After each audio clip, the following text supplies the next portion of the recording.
I never expected my life to unravel over a post-it note. You know those small yellow squares people use for quick reminders? Yeah, one of those was about to turn my world upside down. My name is Jamie, and until last Tuesday, I thought I had it all figured out. Great career, loving husband, and the kind of life that made other people wonder how I managed to keep all the plates spinning. Spoiler alert, I didn't.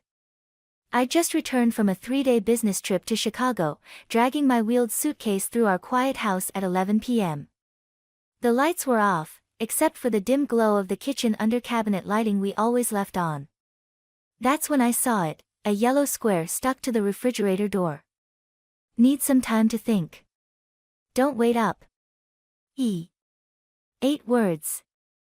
That's all Ethan left me after 12 years together, 5 of them married. I stood there in my wrinkled blazer, still wearing my uncomfortable heels, staring at his handwriting until the letters started to blur. Ethan. I called out anyway, my voice echoing through our empty house. No response, of course. Just the quiet hum of the refrigerator and my own heartbeat pounding in my ears. I pulled out my phone and dialed his number. It rang once, twice, then went straight to voicemail. Hey, it's Ethan. Leave a message. Hey, just got home. Got your note. Call me when you can. I tried to keep my voice casual, like I wasn't standing in our dark kitchen at nearly midnight, talking to his voicemail while my stomach tied itself in knots. I kicked off my heels and walked through the house, flipping on lights as I went. Everything looked normal, almost too normal. His laptop was missing from his usual spot on the coffee table, but otherwise, there were no signs of. What? What was I even looking for? My phone buzzed, and I nearly dropped it in my rush to check the screen. But it was just a text from Helen, my mother-in-law. Hope you had a safe flight home, sweetheart. Lunch tomorrow. I stared at her message, my thumb hovering over the keyboard. Helen had been more of a mother to me than my own in the past few years. She'd know if something was wrong with Ethan, wouldn't she? Instead of replying, I walked upstairs to our bedroom. Ethan's side of the closet looked untouched, his suits hanging in their usual order. His dresser drawers were closed, his watch still on the nightstand. Everything seemed fine, except for the gnawing feeling in my gut that nothing was fine at all. I changed into one of his old t-shirts, a habit I'd picked up years ago, and sat on our bed, scrolling through my phone. No new messages from Ethan. No missed calls. Just that stupid yellow post-it note downstairs, mocking me with its vagueness. The last time I'd seen him was Sunday morning, before I left for my flight. We'd had coffee together, talked about his mother's upcoming doctor's appointment, made plans for the weekend. Everything had seemed normal. Hadn't it? But now that I thought about it, there had been something off in his smile when he kissed me goodbye. A hesitation in his hug that I'd brushed off as early morning sluggishness. The way he'd lingered in the doorway watching me load my suitcase into the Uber. My phone buzzed again, another text from Helen. Ethan mentioned he might be working late this week. Everything okay? I felt my chest tighten. Working late? Since when did Ethan work late? As an IT consultant, he usually kept regular hours, often working from home. Something wasn't adding up. I typed back quickly, just got home. Everything's fine. Lunch tomorrow sounds great. But as I lay there in our too-empty bed, staring at the ceiling fan slowly spinning above me, I knew I was lying. Nothing was fine. That little yellow post-it note was just the beginning, and somewhere in the back of my mind, I knew our life together was about to change forever. I just didn't know how much. The hospital corridor smelled like artificial lemons and broken promises. I'd come straight from work to visit Helen, still wearing my power suit like some kind of corporate armor. The text from the hospital had arrived during my morning meeting. Helen had been admitted after a bad fall. Jamie, sweetheart. Helen's face lit up as I entered her room, though I could see the pain behind her smile. She was propped up against stark white pillows, looking smaller than usual in the hospital bed. You didn't have to rush over. Of course I did. I leaned down to hug her, careful of the 4 in her arm. Have you heard from Ethan? I tried calling him. A flicker of something, confusion, concern, crossed Helen's face. He stopped by briefly this morning. Said he had some work emergency. She paused, studying my face. Is everything all right between you two? I busied myself arranging the flowers I'd brought, buying time to steady my voice. Why do you ask? Mother's intuition, maybe. Helen reached for my hand, her grip surprisingly strong. He seems distracted lately. Not himself. He left me a note last night, I admitted, sinking into the visitor's chair. Said he needed time to think. Hasn't been home since. Helen's monitor beeped steadily in the background as she processed this. That doesn't sound like my son. No, I agreed. It doesn't. My phone buzzed, a text from Ethan, sorry about last night. Crazy work situation. Talk soon. I showed Helen the message. She frowned, her fingers tightening around mine. Jamie, there's something. The door opened, and a nurse walked in with Helen's medication. The moment shattered like glass, whatever Helen had been about to say lost in the routine of vital signs and pill cups. Mrs. Lark, how's your pain level? The nurse asked, checking Helen's chart. Oh, manageable, Helen said, but I saw her wince as she shifted position. Though I wouldn't say no to something stronger. While the nurse adjusted Helen's medication, my phone buzzed again. This time it was Greg. Hey, you guys free for dinner Friday? Megan's making her famous lasagna. I hesitated, thumb hovering over the keyboard. Greg and Megan had been our friends since college, but the thought of pretending everything was normal made my stomach churn. Who's that? Helen asked after the nurse left. Greg. Dinner invitation. Go, Helen insisted. You need to get out, not sit here watching me sleep. Besides. She paused, that same strange look crossing her face. Maybe Ethan will actually show up for that. Before I could respond, my phone rang, work calling. I stepped into the hallway to take it, watching through the window as Helen closed her eyes. Her face tight with pain that had nothing to do with her fall. When I returned, Helen was holding a small photo album I recognized from her bedside table at home. Look what Ethan brought this morning, she said, patting the bed beside her. Come see. I sat on the edge of her bed, and she opened the album. There we were, Ethan and me on our wedding day, both of us laughing at something off camera. I remembered that moment. Greg had tripped over his own feet trying to take the picture. You know what I see when I look at this? Helen asked softly. I see my son looking at you like you're his whole world.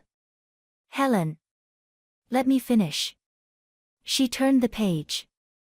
Another photo, this one from Christmas last year. Ethan and I in matching ugly sweaters, his arm around my waist. Something's wrong, isn't it? Something more than just a note. I stared at the photo, at our smiling faces, trying to pinpoint when things had started to change. I don't know, I admitted. But I'm going to find out. Helen closed the album, her hands trembling slightly. Jamie, there's something you should know about. Her monitor suddenly erupted in sharp beeps. Helen's face went pale, her hand clutching her chest. I lunged for the call button as she gasped for breath. Help! I shouted into the hallway. I need help in here. As medical staff rushed in, I was pushed aside, forced to watch helplessly as they worked on Helen. My phone buzzed again, another text from Ethan. But this one wasn't meant for me. Megan's lasagna sat untouched on my plate as I watched Ethan check his phone for the 1000th time that evening. We were at Greg and Megan's house for our usual Friday dinner, but nothing about this felt usual. Sorry, Ethan muttered, sliding his phone back into his pocket. Work stuff. On a Friday night? Greg raised an eyebrow. Man, they're working you too hard. I took a sip of wine, remembering the text I'd glimpsed on Ethan's phone at the hospital. The one that wasn't meant for me, miss you already. Can't wait until Friday. Jamie, how's Helen doing? Megan asked, refilling my glass without waiting for an answer. Her hand trembled slightly, spilling a few drops of red wine on the white tablecloth. Stable, I said, watching Megan dab at the stain with her napkin. The doctors say she can probably go home next week. That's great news. Greg smiled. We should all visit her this weekend. Ethan's phone buzzed again. He pushed back from the table. Sorry, I need to take this. As he walked onto the back porch, I noticed Megan's eyes following him. She quickly looked away when she caught me watching. So, Greg said, clearly trying to fill the awkward silence, anyone want dessert? Megan made tiramisu. I'll help you get it, Megan offered, practically jumping from her chair. Through the glass doors, I could see Ethan pacing, running his hand through his hair the way he did when he was stressed. His face was illuminated by his phone screen, and for a moment, I caught a glimpse of his expression, not stressed, but smiling. Jamie? Greg's voice snapped me back. You okay? Yeah, just. I gestured vaguely at my barely touched lasagna. Not very hungry. In the kitchen, I heard a glass shatter, followed by Megan's muffled curse. Greg rushed to help her, leaving me alone with my thoughts and the view of my husband having what was clearly not a work call. My phone buzzed, a text from Helen, doctors say I can have visitors tomorrow. Will you come? Bring Ethan if you can find him. The sliding door opened, and Ethan returned, slipping his phone away with that same secret smile. Sorry about that. Where's dessert? Megan dropped something, I said, studying his face. Everything okay with work? Yeah, just a server issue. He wouldn't meet my eyes. Nothing major. Greg and Megan returned with the tiramisu, but Megan's eyes were red, and she'd changed her blouse. Everything okay in there? I asked. Fine. Megan's voice was too bright. Just clumsy me, breaking things. As Greg served dessert, I watched the way Megan's hands shook, the way Ethan kept checking his phone under the table. The way neither of them would look directly at anyone else. Actually, I said, standing up, I should probably go. Helen texted about visiting tomorrow, and I need to review some work documents tonight. I'll stay and help clean up, Ethan said quickly. Too quickly. No, I replied, my voice steady despite my racing heart. You should come home. We need to talk. The room went silent. Greg looked between us, confusion clear on his face. Megan suddenly became very interested in her dessert. Can it wait? Ethan asked. I promised Greg I'd help him with his new gaming setup. Did you? I turned to Greg.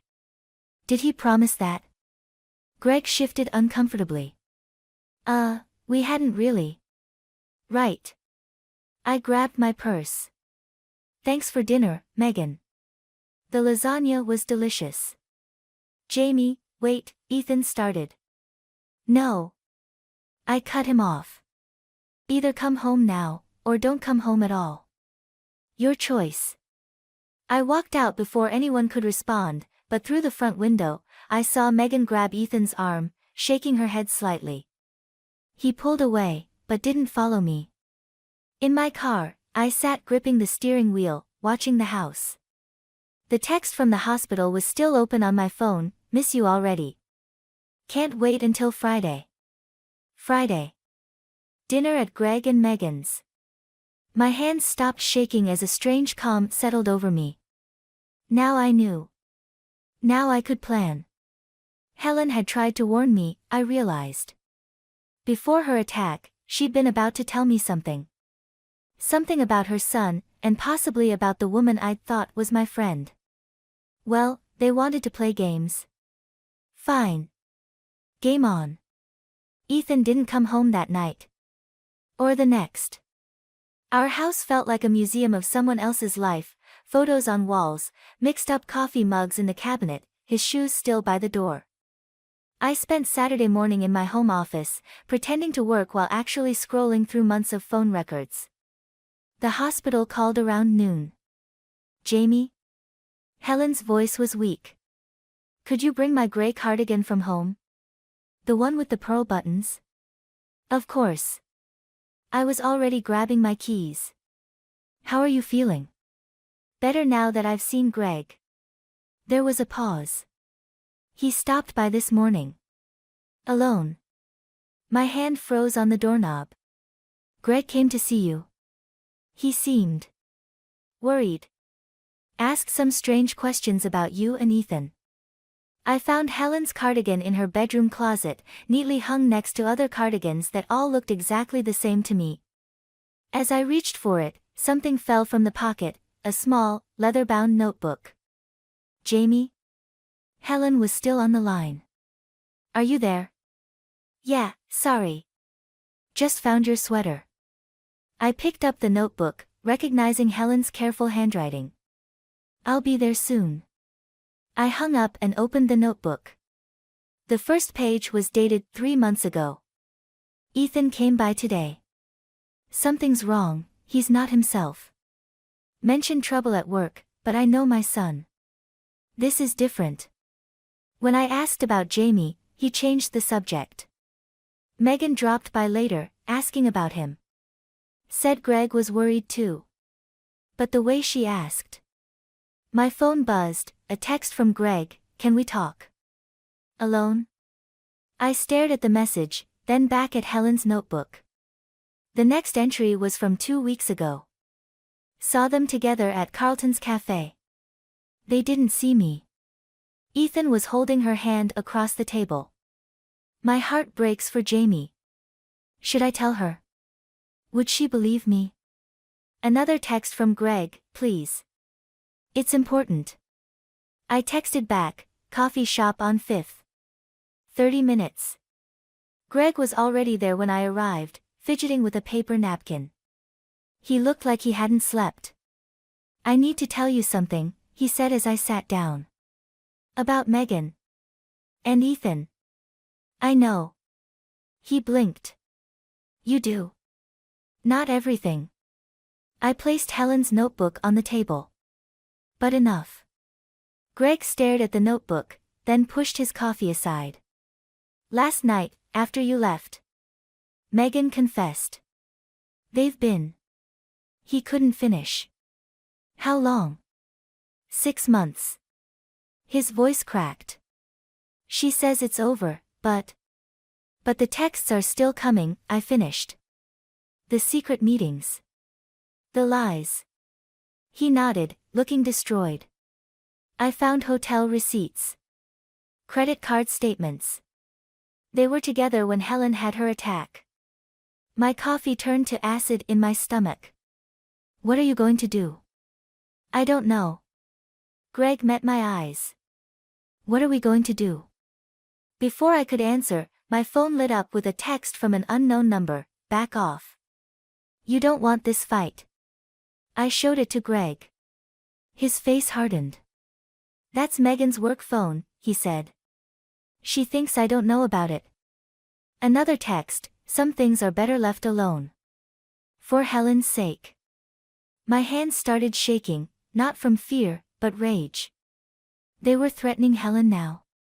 Greg, I said, my voice deadly calm, how good are you still with computers? Good enough. Why? I showed him the threatening texts. Because I think it's time we stop playing defense. He studied my face for a moment, then pulled out his laptop. What do you need? Everything. Bank records, emails, phone logs. Especially from their work accounts. I took Helen's notebook back, clutching it like a weapon. They want to play dirty. Let's show them what dirty really looks like. As Greg started typing, my phone buzzed one more time. A message from Helen. The doctors found something on my latest scan. We need to talk. Soon. I looked at Greg, then at the notebook, then at the threatening texts. Time was running out, and I had to choose: protect Helen, expose the truth, or take revenge. Maybe, with the right plan, I could do all three. The doctor's words hung in the air like smoke: stage 3 pancreatic cancer. Helen sat in her hospital bed, calm as ever, while I felt the room spin around me. "How long have you known?" I managed to ask. "A few weeks." Helen reached for my hand. "I didn't want to add to your troubles." My phone buzzed, another work email about the upcoming Thanksgiving conference in New York. I was supposed to give the keynote speech, a career-defining moment. The timing couldn't have been worse. "Does Ethan know?" Helen's silence was answer enough. She hadn't told him, and he hadn't been around to notice. "I'll cancel my trip," I said. "The conference can find another speaker." "Absolutely not." Helen's grip tightened. "I won't have you sacrificing your career. Ethan can take care of me."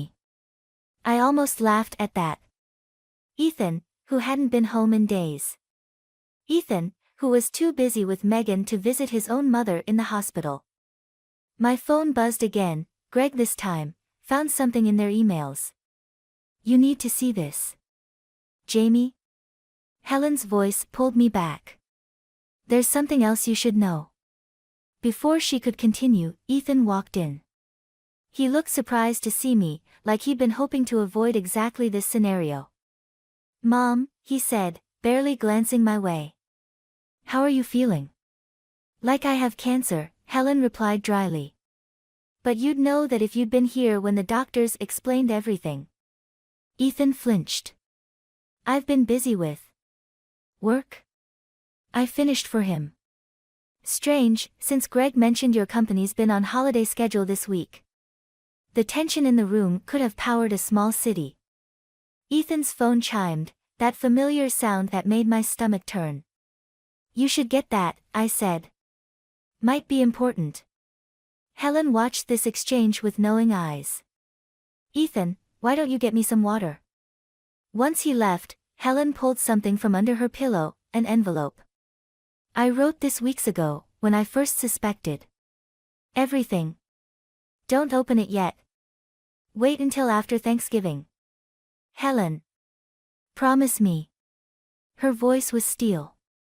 "And promise you'll go to that conference." "I have my reasons." My phone lit up with Greg's messages. Email trail shows hotel bookings. Financial transfers. They're planning something over Thanksgiving. Ethan returned with the water, and his phone chimed again. This time, I caught a glimpse of the screen. Everything's arranged for next week. Once she's in New York. The pieces clicked together like a terrible puzzle. They were waiting for me to leave town. Planning something while I was gone. "I should go," I said, standing. "Need to prepare for the conference." "You're still going?" Ethan asked too quickly. "Of course." I smiled, channeling every business negotiation I'd ever conducted. "It's important for my career." "You'll take care of Helen, right?"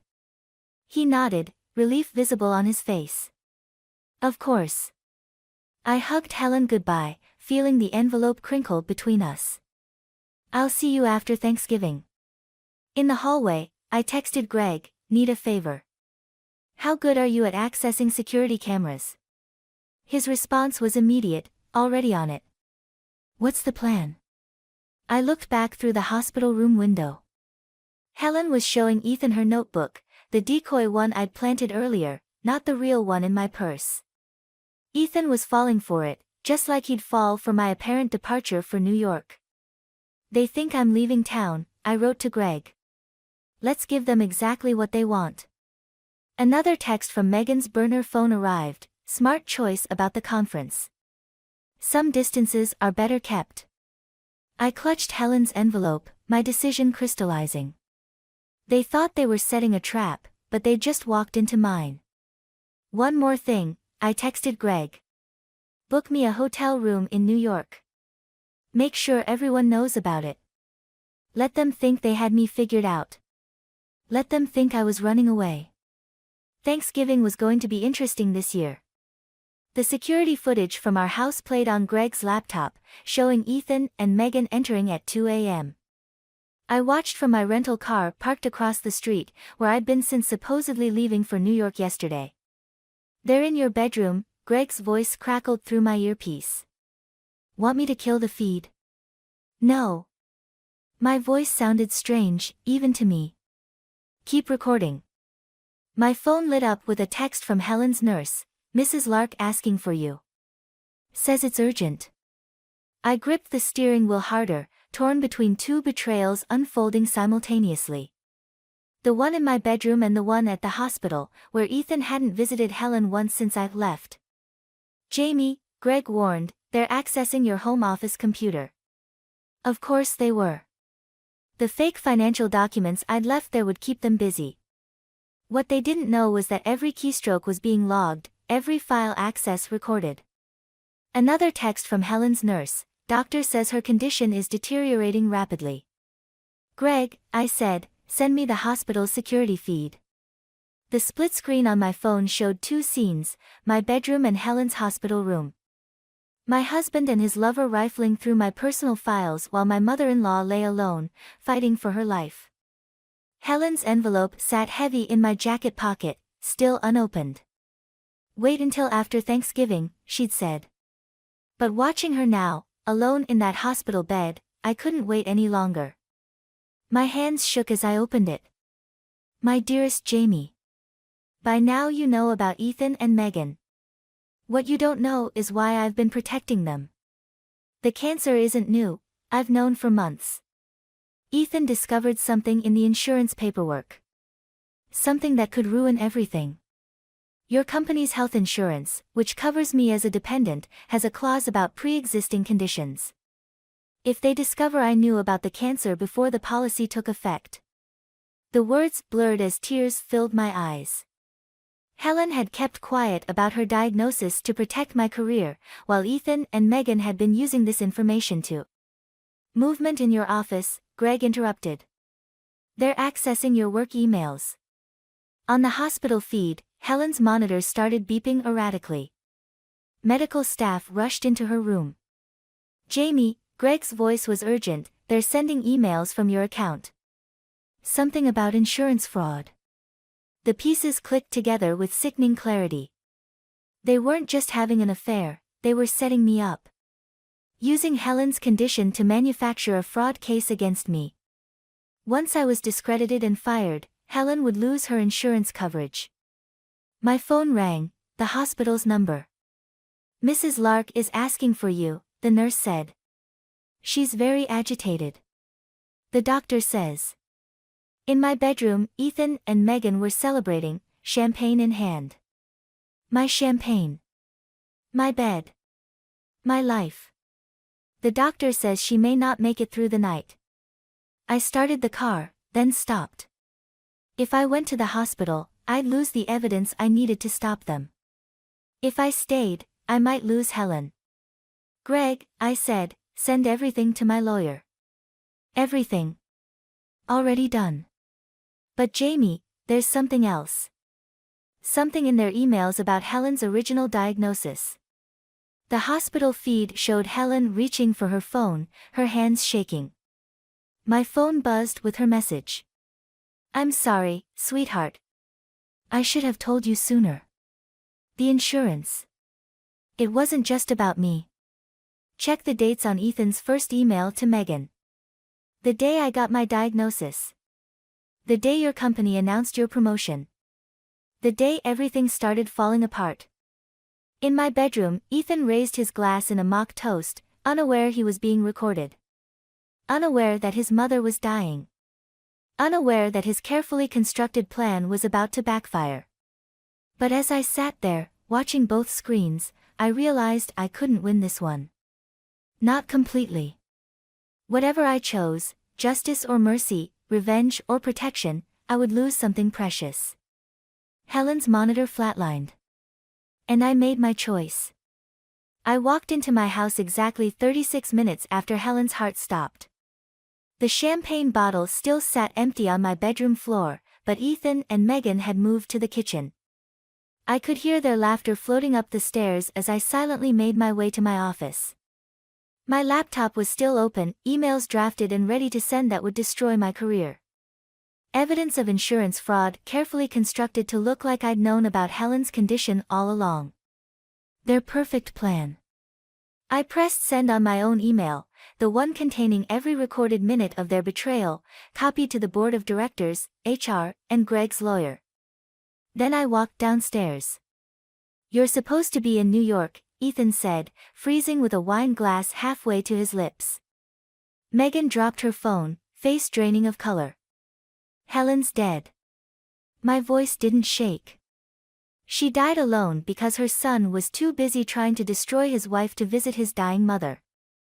Ethan's face went through a series of emotions, shock, grief, guilt, before settling on something harder. "Jamie, whatever you think you know. I know everything." I pulled out my phone, playing the security footage of them in my office. Every email. Every meeting. Every plan to use Helen's illness to frame me for fraud. Megan stepped forward, hands raised. "We can explain." "Can you explain this?" I played Helen's final voice message, the one she'd recorded just before her heart gave out. Her voice filled the kitchen. "I'm sorry, Ethan. I told them everything. About the original diagnosis, about your plan with Megan. About the real insurance fraud, the one you committed 3 years ago." Ethan lunged for my phone, but I was ready. I stepped back, watching his face contort as his mother's confession continued. "You used my illness twice," Helen's voice accused. "Once to embezzle from your company, hiding the transactions under my medical bills. And now to frame Jamie when she got too close to discovering it." "Turn it off," Ethan growled. "Why?" "Afraid to hear how your mother spent her final hours making sure the truth came out." Megan grabbed her purse, heading for the door, but Greg was already there. He'd been waiting outside, and now he blocked the only exit. "Going somewhere?" he asked his wife. "The board has everything," I said, watching Ethan's face as it all crumbled around him. The real fraud evidence. The affair. Helen's statement. They're probably reading it right now. Ethan's phone started ringing. Then Megan's. Then mine. "You don't understand," Ethan pleaded, suddenly desperate. "I did it for Mom. The insurance wouldn't cover her experimental treatments. So you stole the money," I finished. "I would have helped you, Ethan. We could have found another way." "And then what?" he spat. "Watch you play the hero while I remained the failing son. Watch my dying mother love you more than me." His words hung in the air, revealing the real betrayal, not just of our marriage, but of himself. My phone buzzed again, the hospital, asking about Helen's arrangements. In the end, she'd chosen me as her medical proxy, not Ethan. Her final act of trust. "The police will be here soon," Greg said quietly. "The board's filing charges." Megan started crying, but Ethan just stood there, staring at the phone still playing his mother's voice. His final message from her, and it was a testimony against him. "I could have forgiven the affair," I said, turning to leave. "But using your mother's death as a weapon? That's something Helen never forgave you for, and neither will I." "Jamie, wait," Ethan called out, but I was already walking away. Outside, the November air was sharp with coming snow. My phone showed dozens of missed calls, the board, the police, the hospital. The next few hours would be chaos. But as I got in my car, I noticed one last unread message from Helen, sent moments before she died. "Remember, sweetheart, sometimes the best revenge is living well." I started the engine, leaving Ethan and Megan to face the consequences of their choices. Helen had taught me that justice and revenge aren't always the same thing. Sometimes they're better. 6 months after Helen's funeral, I stood in her garden, surrounded by the spring flowers she'd planted last fall. Her final gift, blooming in defiance of everything that had happened. The house sale was closing today. Ethan wouldn't be there, he couldn't be, given the conditions of his plea deal. The embezzlement charges had stuck, even if Megan had managed to avoid prosecution by turning state's evidence. Last box, Greg said, carrying a carefully wrapped photo album to my car. He'd been my rock through all of this, even as he navigated his own divorce from Megan. Found something you should see, he added, pulling an envelope from his pocket. It was hidden behind Helen's bedroom mirror. The envelope was dated 3 days before her death, addressed to me in her elegant handwriting. Inside was a key and a letter. My dearest Jamie. By the time you read this, you'll know everything. About Ethan's betrayal, about Megan, about the money. But there's one last thing you don't know, something I've kept hidden for 30 years. The key opens a safety deposit box at First National. What you find there might help you understand why I wasn't surprised by Ethan's actions. Some patterns repeat across generations, but you've shown me they can also be broken. You were the daughter I always wanted. Remember that. Love, Helen. My phone buzzed, a text from my lawyer. Ethan signed the divorce papers. It's done. I looked at the key in my hand, then at the blooming garden. Helen had known, not just about Ethan's recent betrayals, but about something deeper, older. Something she'd kept hidden until she was sure I was strong enough to handle it. Want company? Greg asked, noticing my expression. I shook my head. This one I need to do alone. The bank was quiet when I arrived. The safety deposit box contained a single manila envelope, thick with documents. On top was another note from Helen. The truth about Ethan's father, and why I never told anyone how he really died. My hands shook as I read the decades-old police reports, newspaper clippings, and Helen's private journals. The pattern she'd mentioned became clear, a history of financial fraud, betrayal, and secrets that had shaped both mother and son. But Helen had broken the cycle. She'd chosen truth over protection in the end, chosen justice over family loyalty. Chosen me. My phone buzzed again, work this time. The promotion I'd been worried about losing had turned into a CEO position at a competing firm. Life had a way of surprising you. As I drove home, I passed the street where Megan now lived alone, where Greg was rebuilding his life, where Ethan had lost everything. The revenge I'd wanted had come naturally, without me having to orchestrate it. Helen had taught me that too. Sometimes justice works best when you step back and let truth do its work. At home, I found one last surprise, a small package from Helen's lawyer. Inside was a set of garden tools and seeds, with a final note. For your new beginning. Some gardens grow better after a fire. I stood in my backyard, holding the seeds Helen had chosen for me months ago, planning for a future she wouldn't see but had helped create. The spring air was thick with possibility. My phone lit up with another text, an unknown number. For a moment, I tensed, remembering those threatening messages from months ago. But this was different. Thank you for the flowers on Mom's grave. You were a better child to her than I ever was. I didn't respond. Some conversations were better left in the past. Instead, I knelt in the soft earth and began to plant Helen's seeds, understanding finally what she'd meant about patterns and choices. About revenge and grace. Sometimes the best revenge isn't about destroying what hurt you. Sometimes it's about growing something new in the ashes of what was lost. I dug my hands into the soil and began my new chapter, Helen's last lesson blooming around me like a garden after rain.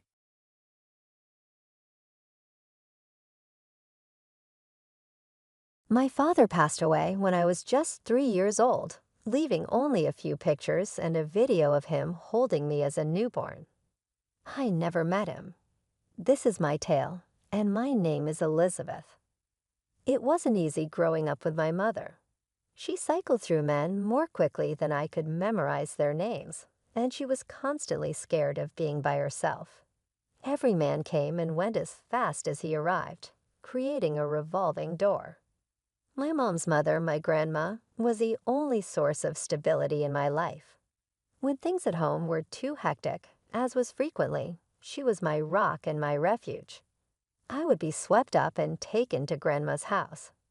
She would say, "Come on, Elizabeth," in a kind and reassuring tone. "Let's go make some cookies." Spending those weekends with grandmas was like traveling to another planet. There was never any yelling, no banging of doors, and no strange strangers stumbling around in the middle of the night in her tranquil, serene home. Grandma and I alone, reading, baking cookies, or caring for her little garden. I was always curious about my dad's parents. Mom informed me that when Dad passed away, they had severed their relationship because she was too eager to move on. However, I had a hunch there was more to it. When it came to telling the truth, Mom wasn't exactly trustworthy. My escape was school. I immersed myself in my studies, mostly as a diversion from the stress at home, but also in part because I liked studying. Mom didn't really participate in my schooling or anything else in my life. I had to learn how to be self-sufficient. I was preparing my own meals, doing my own washing, and assisting myself with my schoolwork by the time I was 10 years old. Mom didn't care about such unimportant things since she was too busy looking for her next romance. When I reached 12, everything changed. In the end, Mom married a man named Frank. Feeling that he was her final hope for happiness, she was ecstatic. "This is it, Lizzie," she said fiercely. "We're finally going to be a real family." Frank, however, had different plans.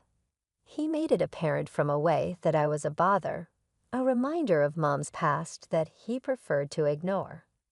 "Listen up, kid," he hissed at me the night he moved in. "Unless it is absolutely required, I do not want to see or hear you. You stay out of our way and remain in your room. You understand." There was nothing like a true family life under Frank's control. I soon discovered that my strongest defenses were invisibility and silence, since he dominated our home with an iron grip. "You think you can just freeload off us?" Frank would growl. "You're going to earn your keep, girl." And I did deserve it. I had to pay back every penny that was spent on me with chores and flawless grades.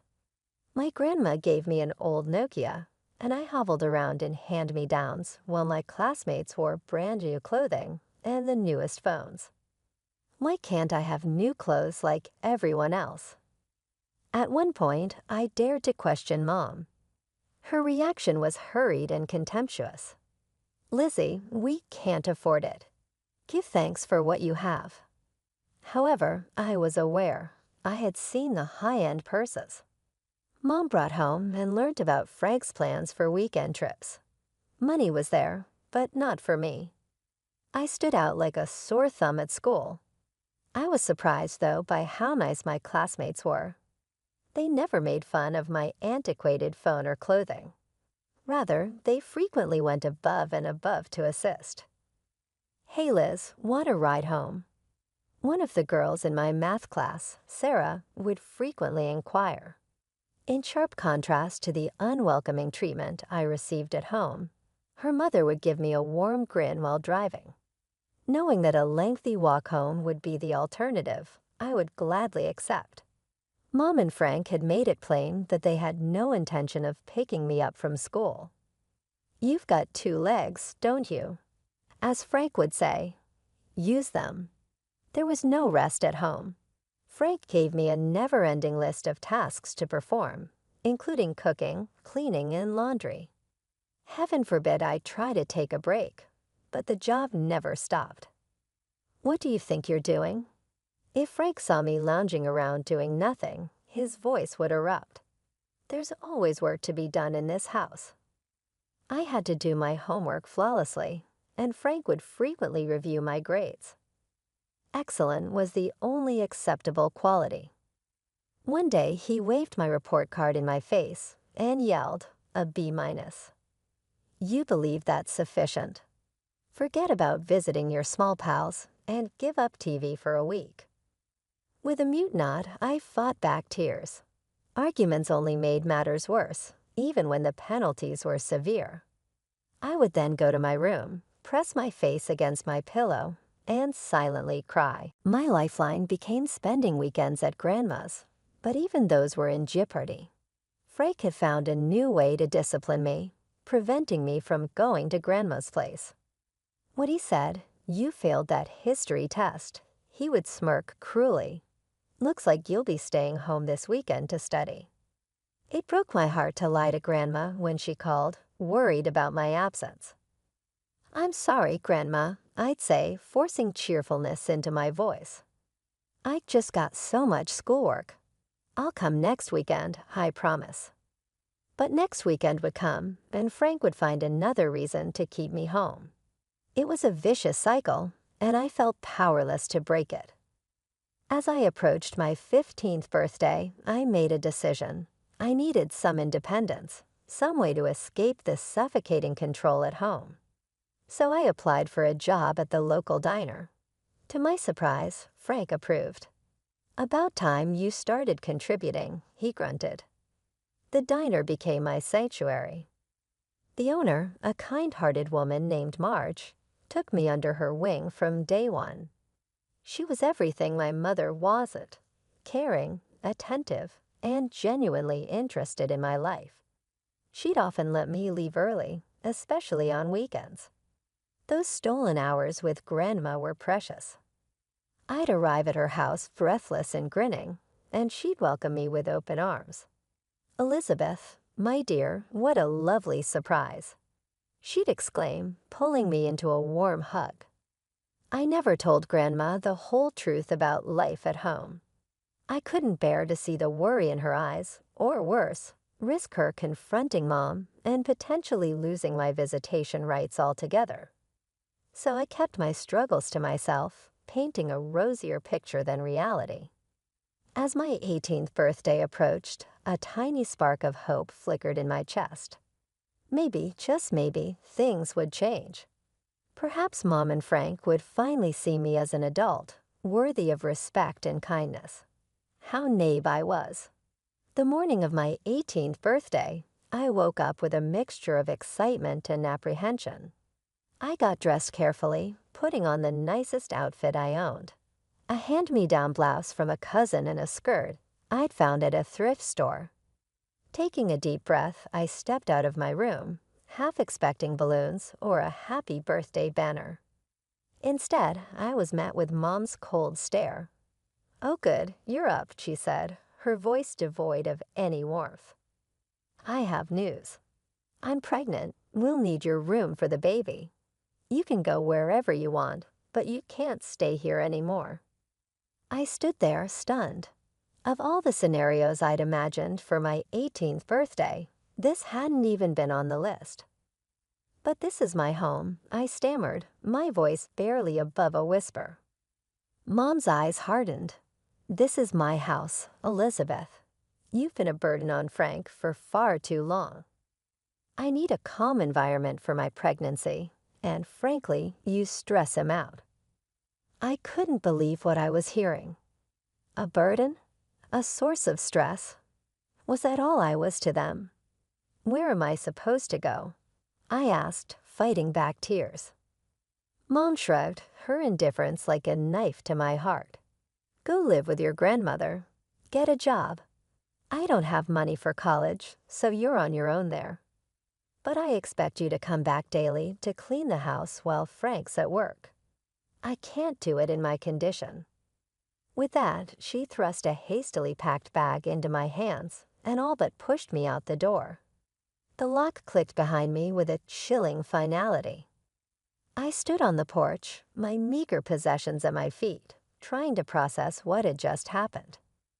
On my 18th birthday, instead of celebration, I'd been discarded like yesterday's trash. I trudged up the familiar path to Grandma's house, my eyes red and puffy from crying. Before I could even knock, the door swung open, and there stood Grandma, her face lighting up at the sight of me. "Elizabeth, happy birthday, my dear," she exclaimed, pulling me into a warm embrace. Then noticing my tear-stained face and the bag at my feet, her expression shifted to concern. "What's wrong, sweetheart?" I broke down again, sobbing into her shoulder as I recounted the morning's events. Grandma listened, her face a mix of shock and anger. That girl. I can't believe she'd do this to her own daughter, she muttered, shaking her head.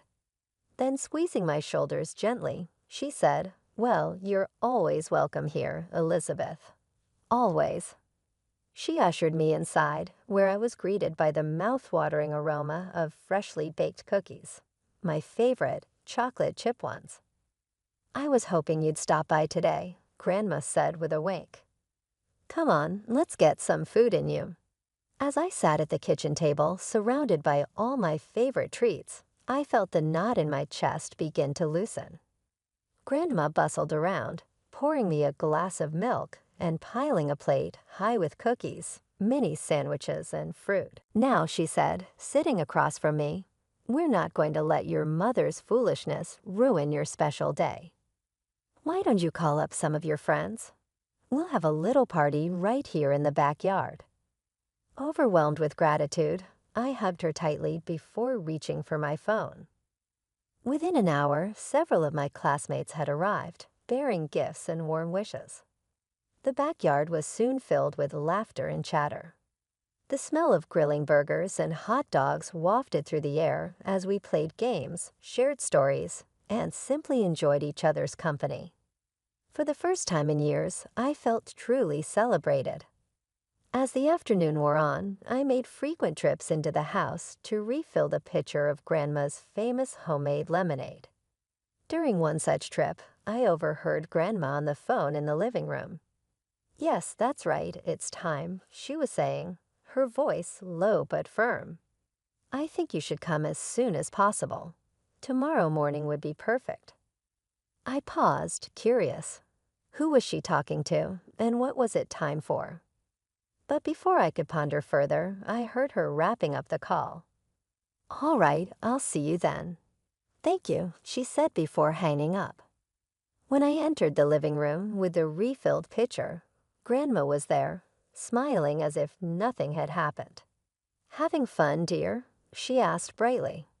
I nodded, deciding not to ask about the mysterious phone call. Whatever it was, I trusted Grandma.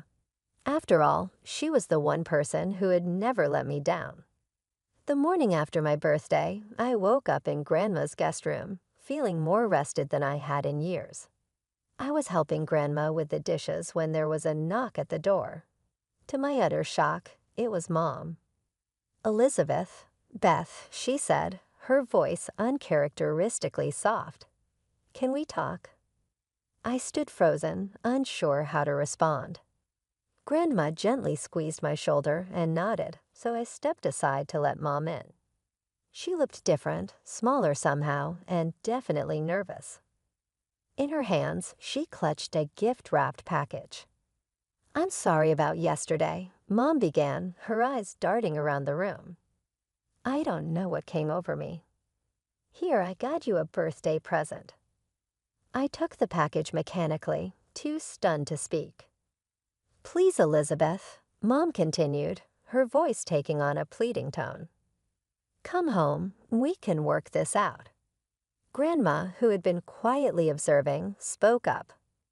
"I'm glad you've come to your senses, dear," she said to Mom, her tone firm but not unkind. "But I'm afraid it's too late to change things now." Mom opened her mouth to argue, but at that moment, the front door opened. An elderly couple stepped in, and I watched in confusion as all the color drained from Mom's face.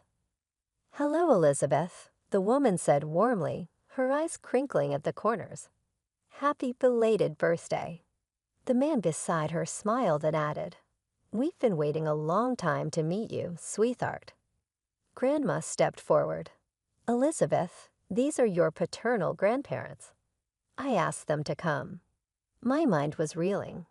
The grandparents I'd never known, the ones Mom had always said wanted nothing to do with me, were here. And Grandma had invited them. They enveloped me in a warm hug, and I found myself instinctively relaxing into their embrace.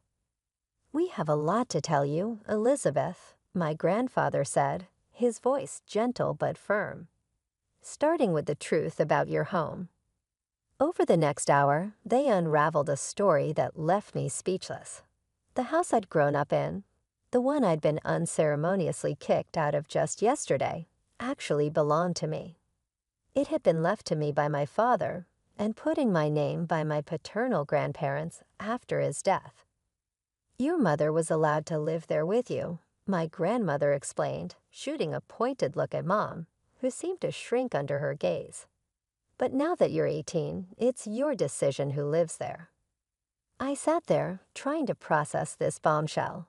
All those years of feeling like a burden, of being told I should be grateful for a roof over my head. And the house had been mine all along. I own the house.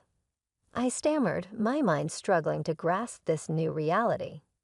My grandparents nodded while Mom sat silent.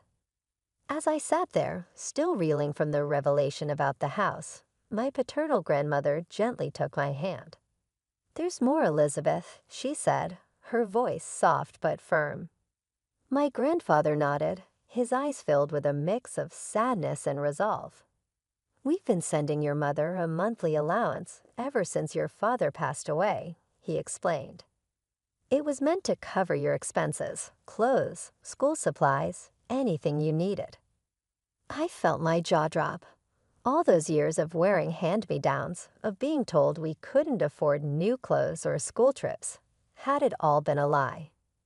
"We wanted to be part of your life, to help raise you," my grandmother continued.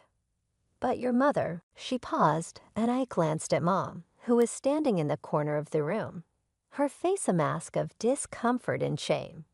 "She was against it," my grandfather added. "So we kept in touch through your grandmother here. She's been sending us photos and updates about you all these years." Grandma nodded, squeezing my shoulder supportively. "And that's not all," my grandmother said. "We've been saving for your college education. We gave the money to your mother to set aside for you." I felt like I'd been punched in the gut. "College money?" I echoed, my voice barely above a whisper. I turned to Mom, who was now visibly squirming. "You told me there was no money for college. You told me I was on my own." The room fell silent. All eyes were on my mother. She opened and closed her mouth several times, no words coming out. Finally, Grandma spoke, her voice characteristically stern. "Tell her the truth, Amanda. You owe her that much." Mom's face cycled through various shades of red and white. We, she stammered, then took a deep breath. "Frank and we spent the money." The silence that followed was deafening. I felt like I was in a surreal dream, or rather a nightmare. "You did what?" My paternal grandmother's voice cut through the silence, sharp as a knife. Mom flinched. We needed it. We bought a car," she finally blurted out. "A car," my grandfather repeated incredulously. "A luxury car," Mom added, as if that somehow made it better. "We needed it. Frank's job. Appearances are important, you know." I stared at her, unable to comprehend the level of selfishness and deceit. All those years of scrimping and saving, of being told I was a burden, and they had been living it up with money meant for me. The room fell into a stunned silence as the magnitude of my mother's betrayal sank in. I felt a surge of anger rise within me, hot and fierce. "You're a fraud." I spat out, my voice trembling with rage. "You kicked me out of my own house after robbing me blind for years." Mom's eyes widened, and she held up her hands defensively. No, Elizabeth. You've misunderstood everything," she pleaded. I was going to surprise you for your birthday. I was going to tell you about the house and the money." I couldn't help it. I let out a bitter laugh. "Oh, you surprised me all right," I said, my voice dripping with sarcasm. Kicking me out on my 18th birthday was quite the surprise. "Congratulations, Mom, mission accomplished." My paternal grandfather stepped forward, his face stern. "Amanda," he said, addressing my mother, "you need to return the money for Elizabeth's education." Immediately, Mom's face contorted with anger. "I'm not giving anything back," she shrieked. "Do you have any idea how hard it's been raising her on my own? That money is compensation for everything I've done." I couldn't believe what I was hearing. "Everything you've done?" I echoed incredulously. "You mean neglecting me, making me feel like a burden, and stealing from me?" Mom turned to me, her eyes wild. "Elizabeth, stop this nonsense and come home right now," she demanded. Something inside me snapped. "It's my house," I said coldly, "and I want you and Frank out. Now." Mom's face crumpled, and she pointed at her stomach. But I'm pregnant," she whimpered. "You can't throw us out. Where will we go?" I looked at her, really looked at her, and felt nothing. No sympathy, no guilt, just a profound weariness. I could see that, while her pregnancy might be real, her tears were just another manipulation tactic. That's not my problem. I said quietly, "You should have thought about that before you stole my future." Grandma stepped forward and put her arm around my shoulders. "I think it's time for you to leave, Amanda," she said firmly. "You've done enough damage." As Mom continued to sob and plead, my paternal grandparents exchanged a look. "We'll be pursuing legal action to recover the stolen funds," my grandfather stated. "And we'll be helping Elizabeth secure her property." I watched as my mother's face cycled through shock, anger, and fear. For the first time, I saw her for what she truly was. Not the loving mother I'd always longed for, but a selfish, manipulative woman who had put her own desires above her child's well-being. The weeks following that fateful confrontation were a whirlwind of legal consultations, paperwork, and emotional upheaval. With the support of my grandparents, both sets of them, I found the strength to stand up for myself and pursue justice. We filed multiple lawsuits, one for compensation for moral damages, another for the misuse of the monthly allowance my paternal grandparents had been sending, and a third for the return of my college fund. Each document I signed felt like a step toward reclaiming my life. The most difficult lawsuit to file was the eviction notice for Mom and Frank. Despite everything, a small part of me still hesitated. Was I doing the right thing? "You're not leaving them homeless, Elizabeth," Grandma reassured me, sensing my doubt. "They're adults who made their choices. Now it's time for you to make yours." The day of the court hearing arrived all too quickly. I sat in the courtroom, my stomach in knots, as the judge reviewed our case. Mom and Frank sat on the other side, shooting me venomous glares. As the judge began to speak, I held my breath. In the case of Elizabeth versus Amanda and Frank Thompson, this court finds in favor of the plaintiff, Elizabeth. The relief that washed over me was indescribable. The judge continued, detailing the court's decision: full compensation for moral damages, repayment of all misused funds, return of my college fund, and the eviction of Mom and Frank from my house. I watched as Mom's face contorted with rage. She jumped to her feet, screaming obscenities, while Frank sat stone-faced beside her. As the bailiffs escorted them out, Mom's final words rang in my ears. "You ungrateful brat. After everything we've done for you." Those words, once so hurtful, now held no power over me. I knew the truth, and no amount of guilt-tripping could change that. The weeks that followed were jam-packed with activities. The house was in a mess when Mom and Frank moved out. Cleaning and organizing, removing the signs of their existence from my life, was, in a sense, cathartic. I was able to enroll in a renowned university in a different city using the money I had just retrieved. I hadn't shed tears of happiness in years until the day I got my admission letter. I couldn't help but think back on the rapid changes in my life as I got ready for college. I had transformed from a gaslit, abandoned adolescent to a college student and homeowner with a loving family in a matter of months. My departure day was a melancholy day. I gave Grandma a firm embrace and said I would contact her frequently. Her words, "Don't worry about the house," gave me comfort. "I'll keep an eye on things while you're gone." My paternal grandparents assisted me with moving into my dorm room and took me to my new university. My grandfather slipped a little package into my palm as we were saying our goodbyes. "It was your father's," he clarified. "We thought you should have it." It included a lovely watch with the inscription, "Time reveals truth." How appropriate, I thought, given what had happened recently. I was prospering as I adapted to college life, away from the unrelenting stress and negativity of my previous existence. I found a confidence I never thought I had and a love for learning. In an effort to support other children who might be going through similar experiences, I joined groups, made new acquaintances, and even began working at a small youth center. I stayed in touch with both sets of grandparents throughout it all. I started looking forward to my weekend trips home, which were now filled with laughter, love, and the warmth of real family. I had heard rumors that Mom and Frank had relocated to another state. A baby girl had been born to Mom. A small part of me wished my half-sister wouldn't have to go through what I experienced.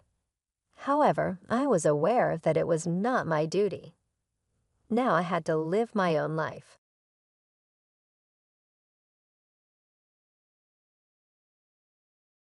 My name is Cameron, and my older sister Lily was the star that shadowed me as a child.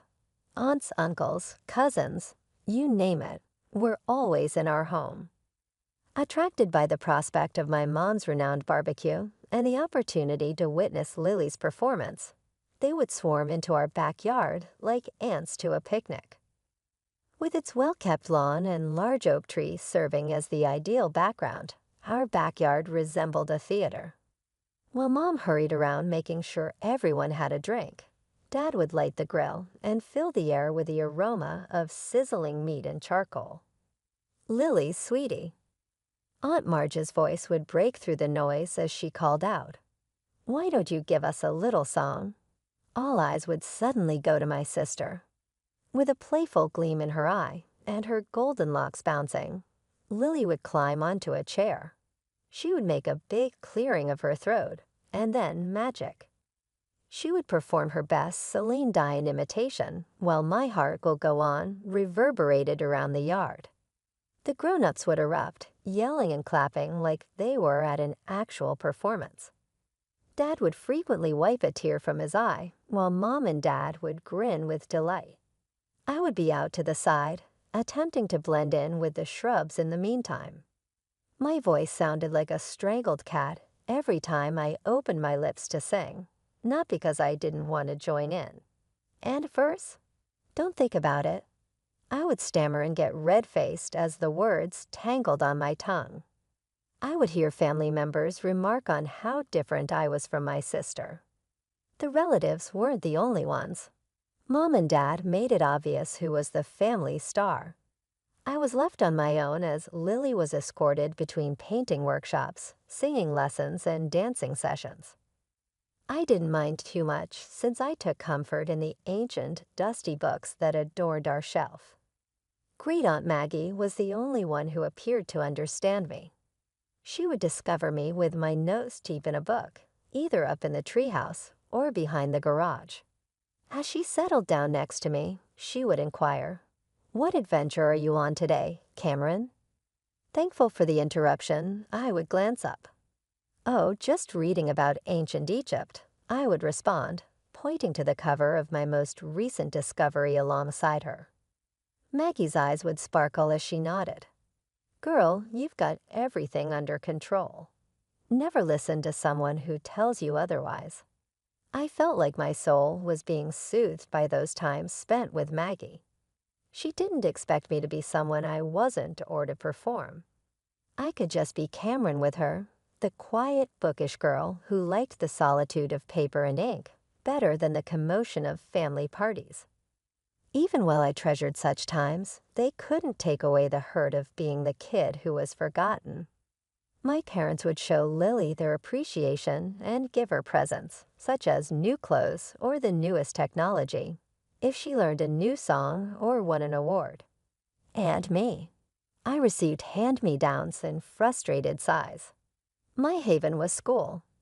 I settled in well in the classroom, even if I wasn't exactly Miss Popularity. I wasn't going to sit there and let the lessons sink in. Instead, I was going to make sure I understood everything the professor said. After class, I would remark, "Mrs. Thompson," in a calm but firm voice, "could you repeat the section on mitosis?" I didn't really understand. She would smile, clearly enjoying my attention. Cameron, of course. "How about we review it together?" I would ask teachers for book recommendations if they were unable to do so. Before long, my backpack was always overflowing with additional reading materials. I was determined to become an expert in every area, so I would stay up late reading those books. By that time, all of that effort had paid off. I was at the top of my class when I started high school. I was the best at something for the first time in my life. I even made some bookish friends who were understanding of my reserved demeanor. When graduation drew near, our home turned into Lily Central. Mom was always helping her assemble her portfolio for some prestigious college's advertising and public relations program. Mom would exclaim, "Oh, honey, this campaign idea is perfect," as she gazed at Lily's work. "You're so talented." I would roll my eyes, go to my room, and spend all of my time studying. However, something inside of me exploded one evening over another family meal that was focused on Lily's college plans. My words, "I'm going to college too," came out quickly. "I want to study management." The ensuing hush was deafening. Then they all started laughing, which shocked and pained me. Mom responded, "Oh, baby," as she wiped away her tears. "We couldn't afford that. Once you graduate, you'll need to find employment. Simply put, you lack your sister's talent." It seemed as if someone had hit me. But I'm the top student in my class. I stumbled, an embarrassed and angry expression on my face. I get straight A's. I hurried to my room and returned with my report card, which I slammed onto the table. Their eyes widened in amazement as they all leaned in to observe. "Well, I'll be damned," Dad said in a low voice while rubbing his head. "When did this happen?" "It's been happening for years," I said, "not that any of you ever noticed." At least Mom was decent enough to seem embarrassed. She started to say, "Cameron, we had no idea," when Dad interrupted. "See, it makes no difference. Lily's schooling has used up all of our savings. Cameron, there's nothing left for you." I apologize, but that's the reality. After graduation, you'll work at my cousin Frank's restaurant. I turned and ran, ignoring their calls. I sprinted up the stairs into my room, slamming the door so hard the walls shook. As I collapsed onto my bed, sobs racking my body, I felt something inside me harden. Fine, I thought, my hands clenching into fists. If they won't help me, I'll find another way. I'll show them all what Cameron can do. The next few months were a blur. Lily headed off to college, her departure marked by tearful goodbyes and proud parental embraces. Meanwhile, I threw myself into my studies with renewed vigor, determined to graduate at the top of my class. During this time, I found myself spending more and more time with Great Aunt Maggie. Her small cozy house became my refuge from the tension at home.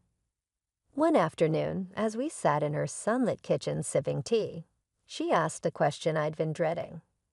"So Cameron," she said, her kind eyes fixed on me, "what are your plans after graduation?" I stared into my teacup, fighting back tears. I don't know, Aunt Maggie. Mom and Dad won't help me with college. They say there's no money left after paying for Lily's education. Maggie was quiet for a moment, then reached across the table and squeezed my hand. Cameron, dear, I've got some savings. I'd like to give them to you for college. You're smart as a whip, and I'll be damned if I let that brain of yours go to waste. The reality of her words hit me like a tidal wave. I burst into tears, overwhelmed by her generosity, and the sudden realization that my dreams weren't dead after all.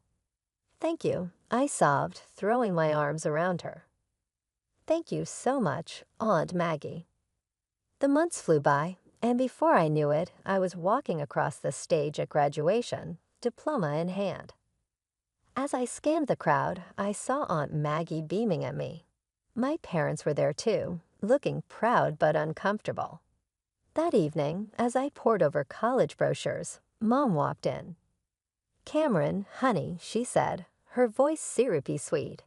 Your father's cousin, Frank, called. He's got a waitressing job for you at his restaurant. Isn't that exciting? I took a deep breath. Actually, Mom, I won't be needing that job. I'm going to college. Dad appeared in the doorway, frowning. And how exactly do you plan to pay for that? Aunt Maggie is helping me, I said, my chin held high. She's giving me her savings for tuition. The shocked silence that followed was almost comical. Then, to my disbelief, Dad's face turned red with anger. Absolutely not, he bellowed. If Maggie's got money to spare, it should go to Lily. She needs a car for her job in advertising after she graduates next year. I couldn't believe what I was hearing. Are you serious? I spat. This is my chance to get an education, to make something of myself. Don't be selfish, Cameron, Mom chimed in. Your sister needs that money more than you do. No, I said, my voice shaking but firm. This is my money now, and I'm using it for college. End of discussion. From that moment on, life at home became unbearable. My parents either ignored me completely or snapped at me over the smallest things. The tension was suffocating. After a particularly nasty argument, I called Aunt Maggie in tears and told her everything. Pack your bags, sweetheart, she said without hesitation. You're moving in with me. The next day, I stuffed everything I owned into a cab and drove away, watching my childhood home shrink in the rearview mirror. As I pulled up to Aunt Maggie's house, I felt a weight lift off my shoulders. The summer flew by in a whirlwind of preparation, and before I knew it, I was stepping onto the campus of State University. Thanks to my stellar grades and Aunt Maggie's generosity, I'd gotten into the management program I'd always dreamed of. On my first day of classes, I felt like I was floating on air as I sat in my introduction to business lecture, drinking in every word. I couldn't help but think, I made it. I'm really here. Meanwhile, Lily was starting her senior year at her fancy college. I hadn't heard much from her or my parents since I'd moved out, but I tried not to let it bother me. I was too busy reveling in my newfound freedom and the excitement of college life. But then, about a month into the semester, Aunt Maggie called me. Cameron, dear, she said, her voice hesitant. I think you should sit down for this. My heart raced as she filled me in on the family drama I'd missed. Apparently, Lily had shown up at home out of the blue, announcing she'd dropped out of college. The reason? She was pregnant. According to Aunt Maggie, Lily had been flippant about the whole thing. Oh, don't worry, she'd said, tossing her hair. The baby's father is loaded. We'll be getting married soon. But the story didn't end there. It turned out Lily's boyfriend wasn't as committed as she thought. When he found out she'd been sleeping with his friend too, all hell broke loose. Now they don't even know who the father is. Aunt Maggie sighed. I sat there, phone pressed to my ear, trying to process it all. Part of me felt a twisted sense of satisfaction. The golden child had fallen from her pedestal. But mostly, I just felt sad for Lily and the mess she'd gotten herself into. The saga continued over the next few months. Aunt Maggie kept me updated on all the gossip from the family gatherings I no longer attended. When Lily's baby was born, a DNA test confirmed her boyfriend was indeed the father. But instead of the fairy tale wedding Lily had envisioned, he simply agreed to pay child support. The final blow came when Lily, desperate for work, took a job as a waitress at Uncle Frank's restaurant, the very job my parents had tried to foist on me. As I hung up the phone, I felt a whirlwind of emotions. There was a small, petty part of me that wanted to gloat, to rub my success in my family's faces. But mostly, I just felt a profound sense of gratitude for where I was and how far I'd come. Years flew by in a blur of lectures, exams, and late-night study sessions. Before I knew it, I was walking across the stage at graduation, my hard-earned management degree clutched tightly in my hand. As I scanned the crowd, I saw Aunt Maggie beaming at me, tears of pride in her eyes. Thanks to my top grades and glowing recommendations from my professors, I landed a job as a manager at the Gilded Fork, one of the most prestigious restaurants in the city. The salary was more than I'd ever dreamed of, and for the first time in my life, I felt truly successful. With my first paycheck, I knew exactly what I wanted to do. I marched into the electronics store and bought the latest smartphone for Aunt Maggie. Her face lit up when I presented it to her. "Oh, Cameron," she gasped, turning the sleek device over in her hands. "This is too much." I grinned, already pulling out my own phone. "Not at all. Now let me show you how to use it." Over the next few weeks, I taught Aunt Maggie the ins and outs of social media. She took to it like a duck to water, especially loving Facebook's video feature. Soon her page was filled with clips of her garden, her cat, and her infamous apple pie in various stages of creation. I'd watch her videos during my lunch breaks, always making sure to leave a comment or a like. It was our way of staying connected, even when work kept me busy. One day, as I was preparing for the dinner rush, my phone buzzed. I glanced at it, surprised to see my mother's name on the screen. We hadn't spoken in years. "Cameron," her voice was hesitant. "We were hoping you might come over to talk." After a long pause, I agreed. That Sunday, I found myself standing on the porch of my childhood home, my hand hovering over the doorbell. Before I could press it, the door swung open. "Cameron," my mother pulled me into a tight hug. "Oh, sweetie, it's so good to see you." Inside, I found my father, Lily, and a toddler I assumed was my niece. The atmosphere was tense, but not hostile, like I'd feared. "You look good, kiddo," Dad said, his voice gruff but warm. "We hear you're doing well for yourself." I nodded, still wary. "I am. I'm a manager at the Gilded Fork now." Their eyes widened at the name of the restaurant. Mom cleared her throat. That's wonderful, dear. Actually, that's part of why we wanted to talk to you." Over the next hour, they apologized for how they treated me, admitting they'd been wrong to dismiss my potential. Then came the real reason for the reunion. "Cameron," Mom said, glancing at Lily. We were wondering if you might be able to help Lily get a job at your restaurant." I looked at my sister, bouncing her daughter on her knee. She wouldn't meet my eyes. "I'll see what I can do," I said finally. "No promises, but I'll ask." True to my word, I spoke to Mr. Reeves, the restaurant owner, about Lily. To my surprise, he agreed to give her a shot as an administrator. Lily started the following week. I watched her closely, half expecting her to fail or cause drama. But to my shock, she excelled. She was punctual, efficient, and the customers loved her charm. As the weeks passed, I found myself relaxing around her. We weren't best friends by any means, but we developed a cordial working relationship.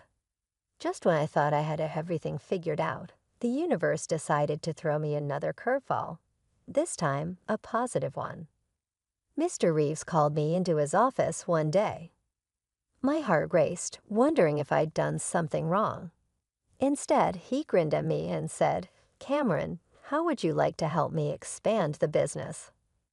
Before I knew it, I was overseeing the opening of not one, but 3 new restaurants. My days became a whirlwind of staff meetings, menu tastings, and number crunching. It was exhausting, exhilarating, and everything I'd ever dreamed of. The promotion came with a significant pay bump, and suddenly I found myself with more money than I knew what to do with. That's when the calls from my parents started. At first, it was just small things. "The roof is leaking," Mom would say, her voice hesitant. "We were wondering if you might be able to help out a little." I was surprised at how good it felt to say yes, to be able to solve their problems with a simple transfer of funds. It started with the roof, then it was a new water heater, and before long, I was funding a complete home renovation. As their financial situation improved, thanks to my monthly allowance, the infamous family parties started up again.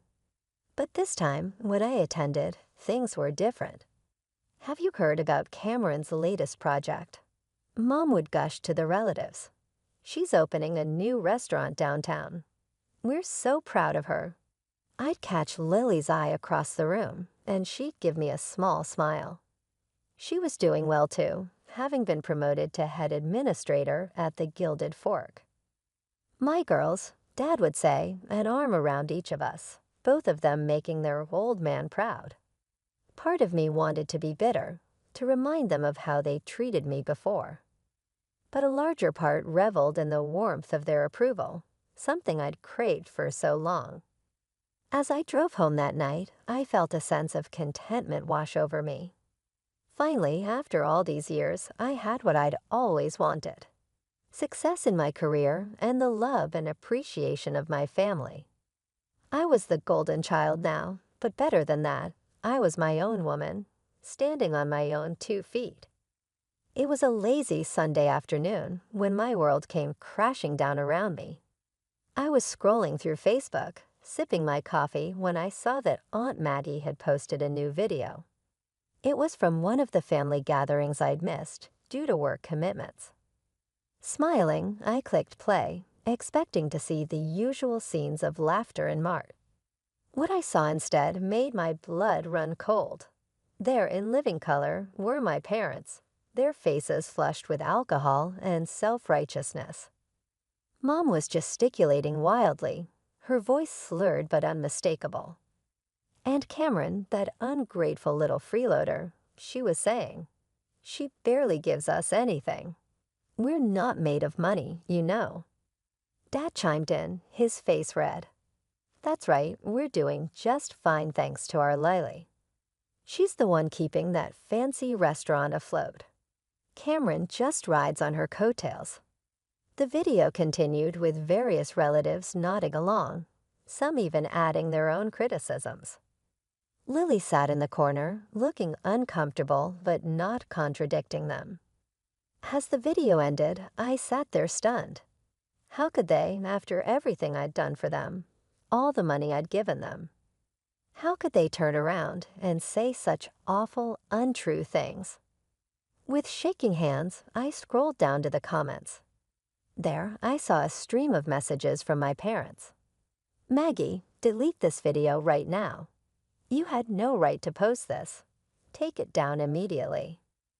But Aunt Maggie's response made me burst into tears.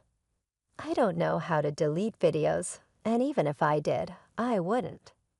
It's time everyone saw the truth about how you treat Cameron. She's the one supporting you, and this is how you repay her kindness. Shame on you both." I sat there for what felt like hours, replaying the video, reading and rereading the comments. The betrayal cut deep, reopening wounds I thought had long since healed. Finally, I picked up my phone and dialed Aunt Maggie's number. "Oh, Cameron, dear," she said when she answered, her voice full of sympathy. "I take it you've seen the video." "Yeah," I choked, my voice raw from crying. "I can't believe it, Aunt Maggie. How could they?" I could hear the anger in her voice as she replied, "They've always been like this, Cameron. You just haven't been around to see it. I'm sorry you had to find out this way, but maybe it's for the best. You deserve to know the truth." We talked for hours, Aunt Maggie comforting me as I cycled through shock, anger, and grief. As night fell, I made a decision. I'm cutting them off. I told Aunt Maggie, my voice firm despite the pain in my heart. No more money. No more help. They made their bed, now they can lie in it. The days following the video revelation were some of the hardest of my life. My phone buzzed constantly with messages and calls from my parents, but I couldn't bring myself to answer. Their words, so cruel and untrue, played on a loop in my mind. Finally, after a week of silence, I sent them a brief, cold text. "I've seen the video. I know what you really think of me. Don't contact me again. The money stops now." Their responses came flooding in immediately. At first, they were apologetic. "Cameron, sweetie, we're so sorry. We didn't mean any of it. Please forgive us." But as the days passed and I maintained my silence, their tune changed. "We're your parents, you owe us." Each message twisted the knife deeper, but I stood firm. I'd given them chance after chance, and they'd thrown it all back in my face. It was time to break the cycle. Lily, surprisingly, stayed out of it. At work, she was the model employee, efficient and professional. If she harbored any resentment over the loss of our parents' financial support, she didn't show it. Our interactions remained cordial but distant. "I'm not taking sides," she told me one day after a staff meeting. "It's between you and them." I nodded, appreciating her neutrality, even if part of me wished she'd stand up for me. But I understood. She had her own child to think of now. As the weeks turned into months, I found myself leaning heavily on Aunt Maggie. Our Sunday video calls became the highlight of my week. She'd regale me with stories from her garden or her latest baking adventure, providing a much-needed dose of normalcy in the chaos my life had become. She would tell me, "You're doing the right thing, Cameron," whenever I started to have second thoughts. "Don't let them manipulate you anymore." Other family members started contacting me as well, which surprised me. I received a passionate note from my cousin Sarah, who had always been nice to me during family get-togethers. "I watched the video. Cameron, I want you to know how wonderful you are. You are an inspiration because of what you have accomplished and how you have benefited everyone. Nobody should be able to convince you differently." Dad's brother, Uncle Bob, contacted me unexpectedly. "I have seen you mature into this amazing woman, kid. If your parents are unable to see your uniqueness, they are idiots. Your family is on your side. Keep it in mind." My wounded heart felt like it was being soothed by these encouraging remarks. I came to see that although I had lost my parents, I had acquired a family that valued me for who I really was. Mr. Reeves invited me into his office as the year came to an end. I entered anxious, wondering if my performance at work had been impacted in any way by the home drama. Rather, he grinned widely and declared, "Next year, Cameron, I'm retiring. I want you to become the restaurant group's new CEO." I was stunned into stillness as I stood there. "Are you sure?" I stammered out at the end. His eyes were sparkling as he nodded. "Never in my life have I been more certain of anything. Cameron, you've earned this. This business has thrived because of you. It's time for you to take charge." I came to a deep realization as I left his office, my mind aflutter with possibilities. The young girl who had been disregarded and undervalued had developed into a lady who had exceeded everyone's expectations, even her own.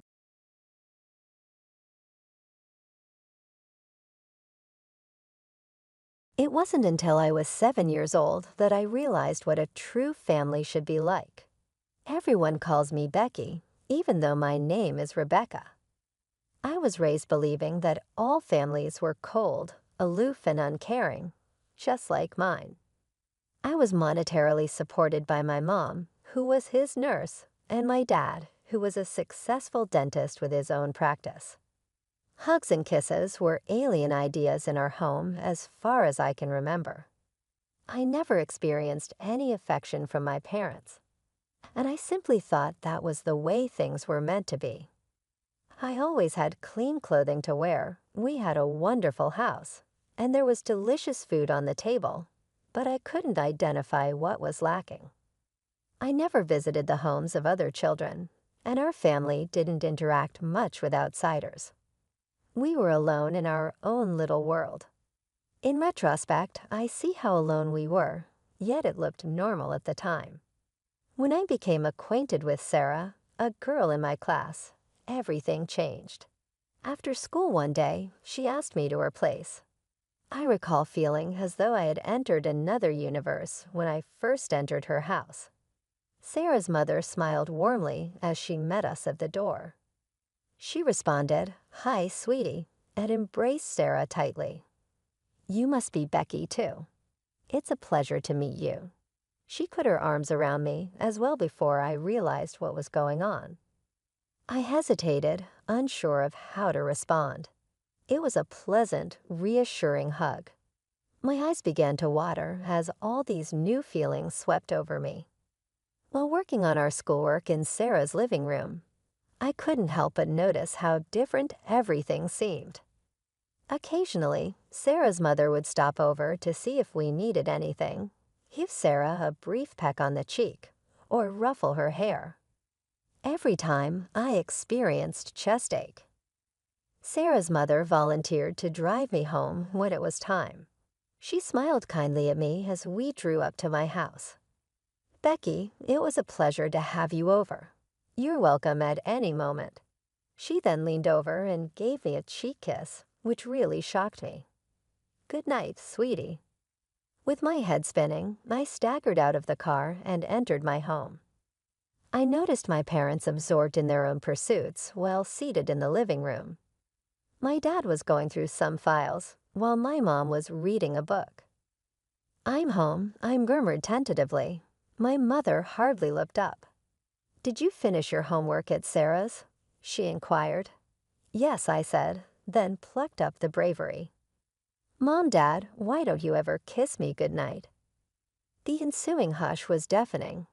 When my mother eventually raised her head from her book, she had a puzzled and irritated look on her face. "Rebecca, what are you talking about? We provide you food, clothing, and a place to live. That ought to be sufficient for you." My heart sank. My dad said, "But that's enough, Rebecca," without raising his eyes from his papers. "Go to your room and get ready for bed." As I laid in bed that night, I became aware for the first time that something was off in our family. I questioned why my parents couldn't love me the way Sarah's mother loved her as I fell asleep, since my house lacked the warmth I had experienced in Sarah's. The sharp contrast between my family and others became more noticeable as I got older. I knew more clearly what was wrong by the time I reached adolescence. The source of the issue was my mother. Mom had always been a chilly woman who didn't appear to be able to feel anything, much less love, for anyone. I observed that she was just as aloof with Dad as she was with me.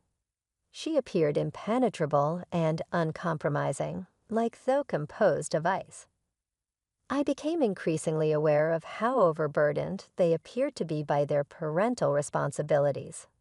Yes, they would go to parent-teacher conferences, but there was always a barely disguised annoyance on their faces, as though they would like to be somewhere else. I foolishly thought that things may change when I turned 16. Perhaps they would give me a nice embrace or a thoughtful gift as a surprise. Rather, I received a harsh reality check. Over breakfast, Mom murmured, "Rebecca," in her usual flat voice. "Your father and I need to discuss something with you." Dad cleared his throat. "We wanted to clarify that you shouldn't count on us to cover the cost of your college education. It is not necessary for us to do so." I felt like I was slapped across the face by the words. Unable to talk, I just gazed at them. Mom went on, "You're old enough now to start thinking about your future," oblivious to or unconcerned with my horrified look. "If you want to go to college, you'll need to figure out how to pay for it yourself." I nodded numbly, pushing away from the table. "Thanks for letting me know," I managed to say before retreating to my room. That day marked a turning point for me. I realized that if I wanted anything in life, I'd have to get it for myself. My parents weren't going to help me. They'd made that crystal clear. After graduating high school, I knew I needed to start earning more money. College seemed like a distant dream, but I was determined to make it happen. That's how I found myself working as a waitress at Joe's Diner, a small local restaurant just a few blocks from our house. Joe, the owner, was a middle-aged man with a perpetual 5 o'clock shadow and a belly that spoke of too many taste tests in the kitchen. When I applied for the job, he looked me up and down with a grin that made me slightly uncomfortable. "Well, well," he said, stroking his chin. "You'll definitely attract customers with those looks, sweetheart. You're hired." 3 months into my new job, my life took another dramatic turn. It was a Tuesday morning, and I was getting ready for my afternoon shift when my parents called me down for breakfast. This was unusual. We rarely ate together, let alone had conversations over meals. As I sat down, I noticed my parents exchanging glances. My mother, her face as impassive as ever, spoke first. "Rebecca, your father and I have some news," she said, her voice devoid of any emotion. "We've decided to sell the house and move to Europe. The sale will be finalized next month." I waited for them to continue to tell me about their plans for me, but the silence stretched on. Finally, I couldn't take it anymore. "So what about me?" I asked, my voice small. "Am I coming with you?" My parents exchanged another look, this one tinged with what seemed like annoyance. My father cleared his throat. "Rebecca, you're an adult," he said, his tone matter of fact. "It's time for you to find your own place to live. We fulfilled our duty. You're of legal age now, which means you need to figure things out on your own." Anger and disbelief welled inside me. This is my home too. I shouted, standing up so quickly my chair toppled over. "You can't just throw me out." My father actually laughed, a cold, humorless sound that sent chills down my spine. "This house is my property, Becky. You have no claim to it." Tears stung my eyes as the full weight of their callousness hit me. Without another word, I ran upstairs and started throwing my belongings into a suitcase. As I was about to leave, my parents stopped me at the door. "Show us what's in the suitcase," my mother demanded, her eyes narrowed with suspicion. I couldn't believe what I was hearing. "Are you serious?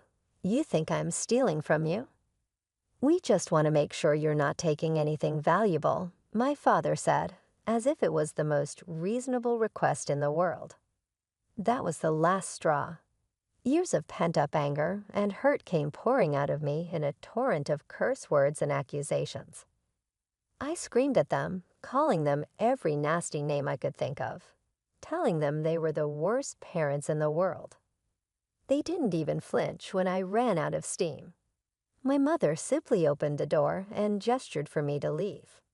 With nowhere else to go, I headed to Joe's Diner for my shift, dragging my suitcase behind me.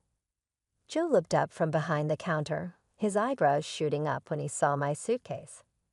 "Becky, what's going on?" I tried to keep it together. I really did. But as soon as he asked, the dam broke. Tears started streaming down my face as I told him everything. How my parents were selling the house, moving to Europe, and had kicked me out without a care in the world. Joe listened, his face growing more concerned with each word. When I finished, he reached out and took my hand. "Oh, sweetheart, that's terrible. Listen, I might be able to help you out." For a moment, hope fluttered in my chest, but then I saw the look in his eyes, and my stomach dropped. "You could stay at my place," he continued, his thumb rubbing circles on the back of my hand, "but you need to show me how grateful you are." I yanked my hand away, disgust replacing my sadness. "Are you kidding me?" Joe's face hardened. "Fine, have it your way, but if you're not going to take my offer, you can consider yourself fired. I don't need your drama in my diner." I rented a room at a cheap hostel for the night. As I sat on the lumpy bed, I pulled out my phone and opened my parents' social media pages.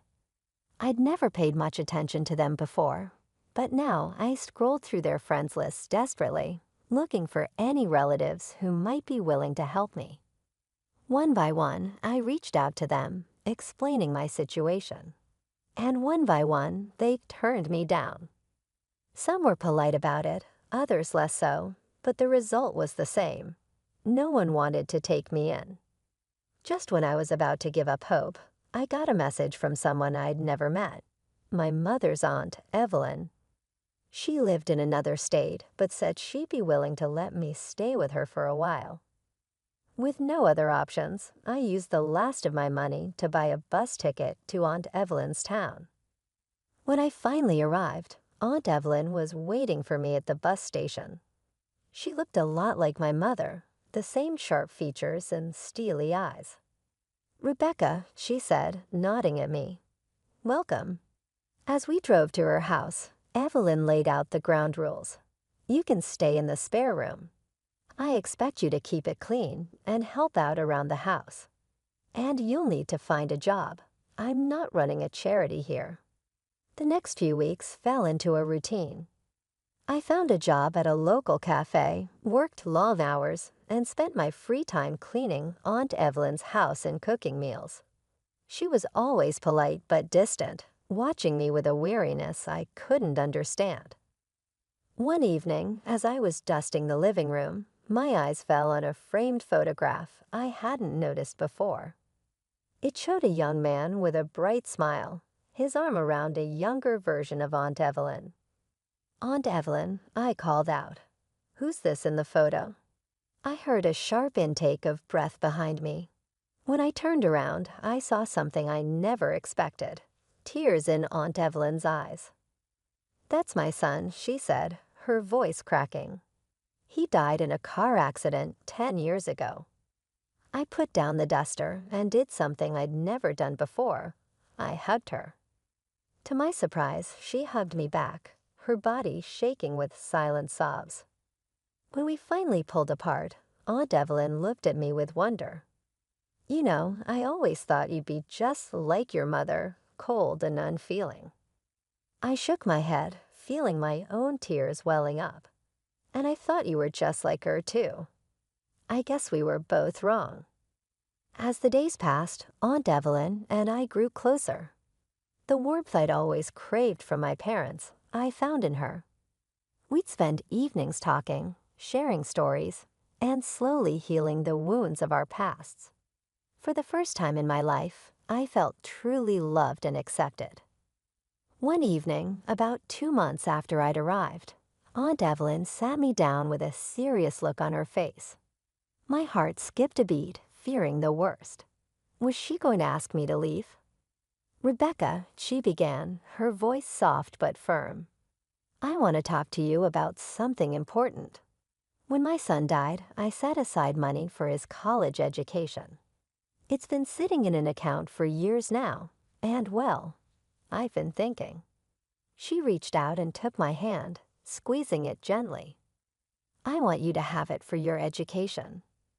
I stared at her, unable to comprehend what I was hearing. "What? But that's your son's money." "I can't." "You can, and you will," Aunt Evelyn said firmly. "My boy would have wanted it to be used for something good. And you, Rebecca, you deserve a chance at a better life." Without hesitation, I threw my arms around her, sobbing into her shoulder. "Thank you," I whispered. "Thank you so much." And just like that, my life changed again. I enrolled in the local college as a business major, determined to make Aunt Evelyn proud. We settled into a new routine. I'd go to classes during the day, work part-time at the cafe in the evenings, and spend my nights studying at the kitchen table while Aunt Evelyn knitted in her favorite armchair. For 2 years, life was good. Better than good, actually. It was everything I'd ever dreamed of.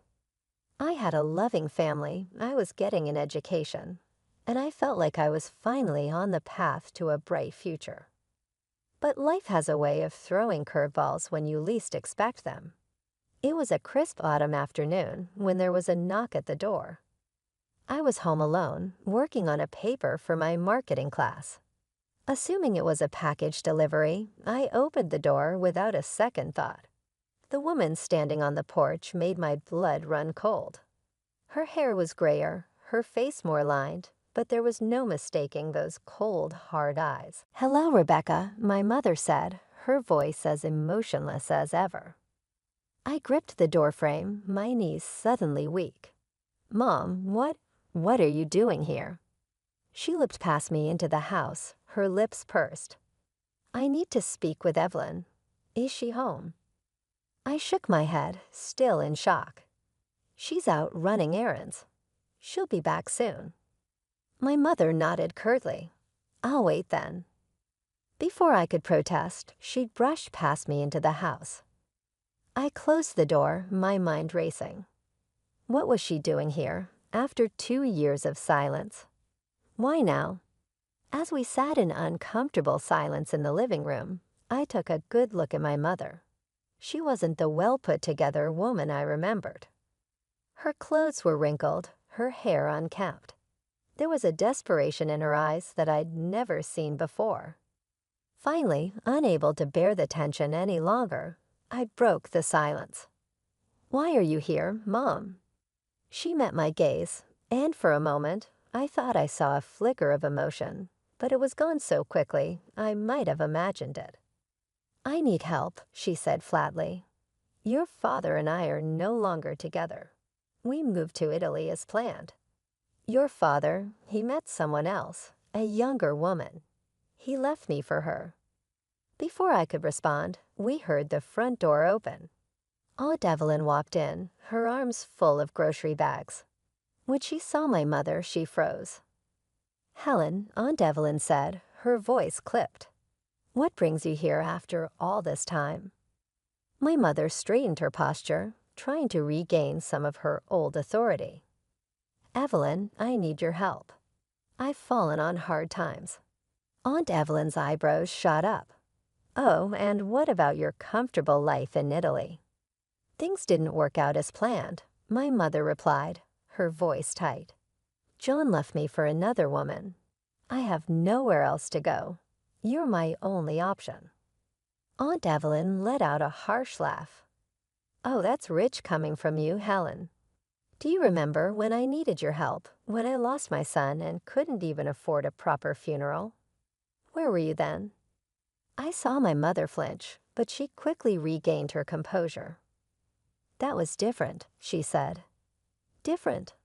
Aunt Evelyn interrupted, her voice rising. "How was it different? Because it wasn't you who needed help." The tension in the room was unbearable. I felt like I should say something, do something, but I was frozen in place, watching this family drama unfold. My mother's eyes suddenly locked onto me. "Rebecca," she said, her voice taking on an edge of desperation. "You owe me. I'm your mother." I felt a surge of anger rise within me. "I owe you. You kicked me out without a second thought. You told me I was on my own, and now you have the nerve to say I owe you. I raised you, my mother began, but I cut her off. You provided the bare minimum, I spat out. Food, clothes, a roof over my head. But you never gave me what I really needed: love, support, affection. You were cold and distant my entire life. And when I needed you most, you threw me out like I was nothing. My mother's face paled. Tears were streaming down my face now, but I didn't care. And now you come here expecting help. Expecting me to forget everything you've done, or rather, everything you didn't do. Well, guess what, Mom? I'm doing just fine without you. I found someone who actually cares about me, who supports me, who loves me. I don't need you anymore. The room fell silent after my outburst.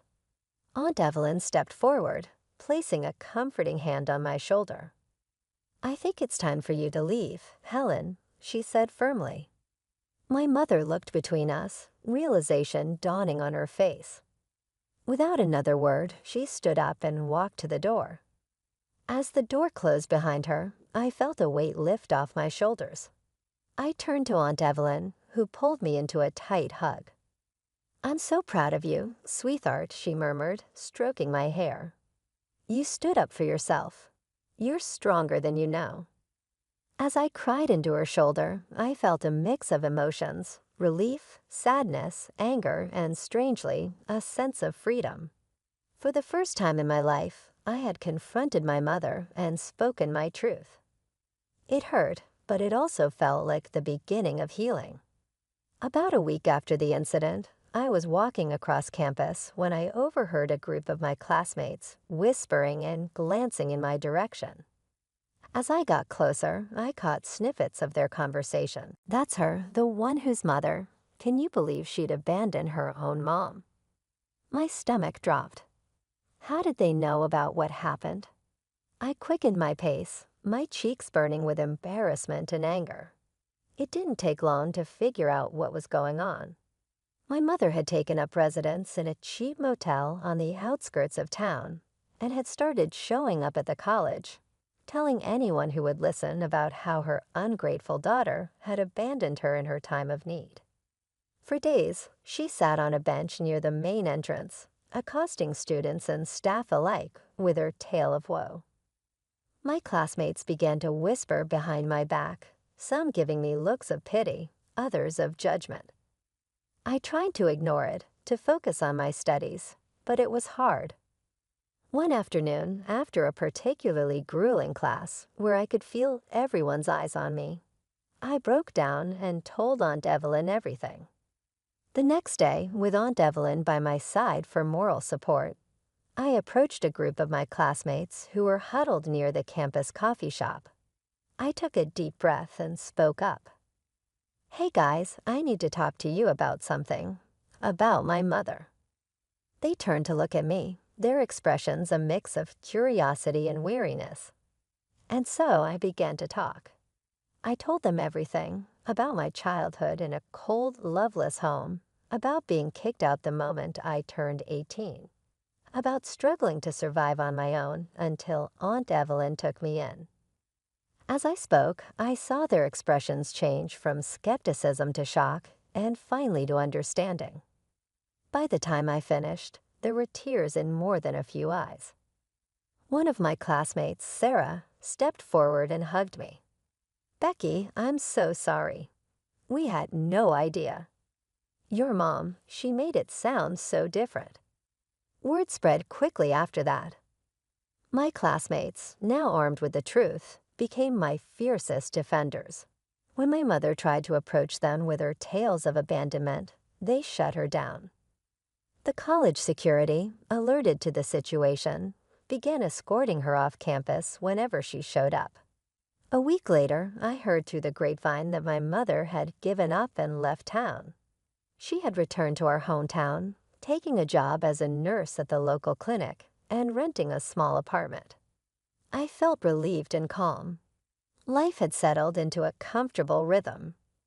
After the tumultuous events with my mother, I found my footing again and threw myself back into my studies with renewed determination. My grades improved, and I was on track to graduate with honors. My phone flashed with a notice one typical afternoon while I was going over my notes for an impending test. It was a message from my father, who I had never seen before. As I opened it, curiosity and trepidation mixed in my breast. My heart skipped a beat. "Rebecca, I hope this finds you well," the note said. "I'm contacting you because I want to make a proposal. I recently got married again in Italy, and I now have a little boy. We need some daycare assistance. Would you be interested in staying with us? You may work as your half-brother's nanny. This may be a fantastic chance for you, as I am aware that you likely have few options there." Disbelief and laughter washed over me as I gazed at the television. He finally offered me a position as an unpaid nanny for a half-brother I had never met, after years of quiet. It was almost laughable in its arrogance. I typed a single word in answer without thinking twice. "No." My phone buzzed once again a few seconds later. My father started asking questions after I gave him a brusque response, which obviously surprised him. Where did I reside? How was I making ends meet? What was my life all about? As I browsed my photo collection, a cheeky grin appeared on my lips. I chose a photo of me laughing in Aunt Evelyn's warm kitchen and another of me on campus, grinning in front of the business school building. I emailed these pictures with no remarks. The reaction was instantaneous. Every message that came in was more desperate than the one before it. What had allowed me to attend college? How did I obtain the funds? Whose home am I residing in? I inhaled deeply, relishing the moment. The last thing I typed was, "That's none of your business." Almost definitively, I blocked his number. Graduation day finally arrived after several months had gone. I looked around the crowd as I waited in line to get my graduation. Aunt Evelyn was sitting there in the third row, her face beaming with pride. When my name was announced, she gave the biggest cheer, and I couldn't help but smile as I walked across the platform. I silently vowed to create a life that would make Aunt Evelyn proud as I looked at her. She had shown me love and support, and I would return the favor. I would demonstrate to her and the rest of the world that family is more than blood. It has to do with commitment, love, and decision.